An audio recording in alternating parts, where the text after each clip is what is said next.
Professor Allan Saxe is our guest from the University of Texas at Arlington, political science professor. Dr. Saxe, what's your take on the hearings this morning with Director Comey? Well, it's fascinating. It's taken a very partisan task, as I was not surprised. The Democrats trying to link President Trump with the Russians and in their campaign.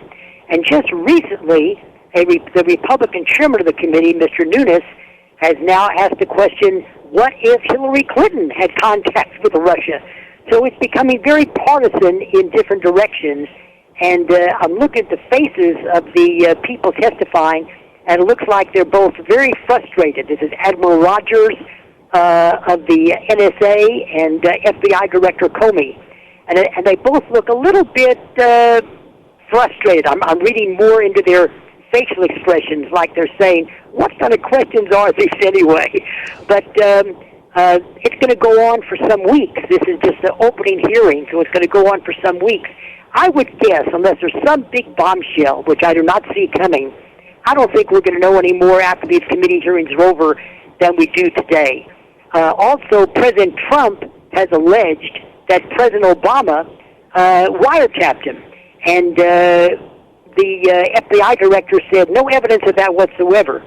But I would suggest, and I hope the committee approaches it in this manner at some point, the word wiretap is an old word. Our intelligence today and surveillance is so sophisticated, the word surveillance is perhaps a better word. And sometimes you don't even need a wiretap. An issue from a court.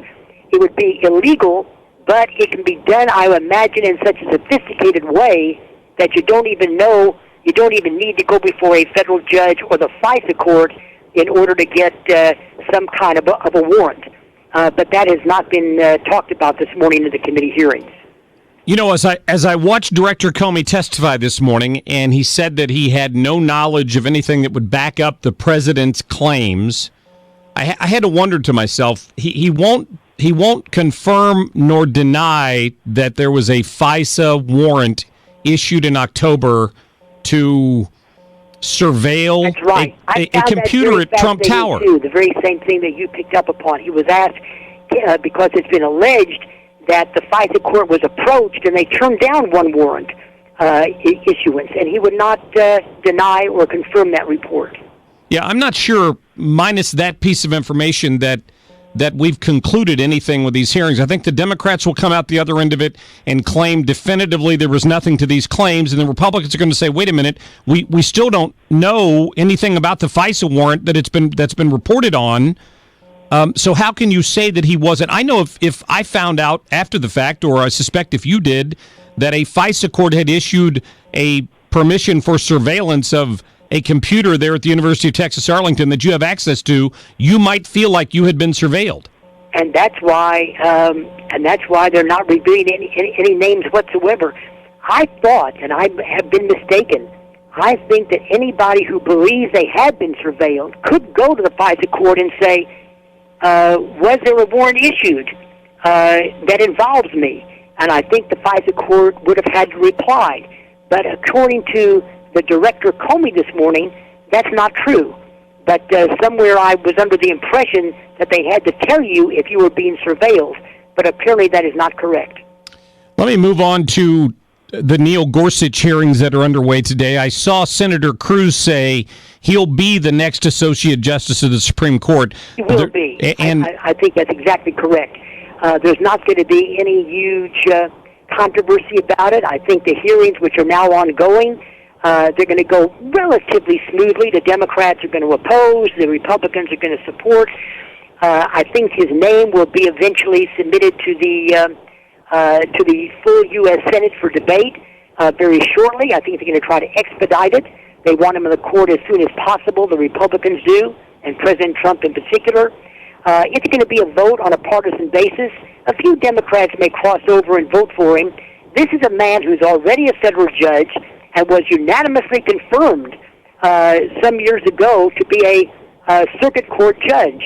I find it fascinating because some of the very Democrats that voted in favor of him not too long ago are probably going to vote against him this time. so much for politics in the courts. Have you heard, as I did, that they were hoping to vote on him by the second week of April? Exactly, and I think that's a pretty good timetable. The Congress has so much before it. President Trump has just introduced his budget, which is a very controversial and a very lean budget, and they're going to have to deal with that, I think, as much as anything else.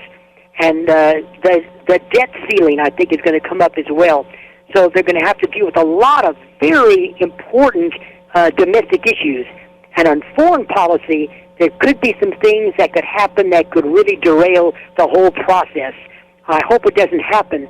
North Korea, we all know, is really very unpredictable, and other parts of the world as well. So lots of things on the president's table as well as Congress. But I think they'll try to expedite it, and I think April is a pretty good target date. Very good. Professor Allan Saxe from the University of Texas at Arlington, thanks for your time. Thank you, sir. Professor Saxe there, like getting his thoughts on this, and he tends to agree on the whole surveillance issue. I appreciated that, that's for sure. Just a quick note, our Twitter poll is up, so go check it out. At Tony Colombo 971, at Marc Cox 971. Pinned it to the top of my page there, so you'll be able to see that. Here's the question today. Of course,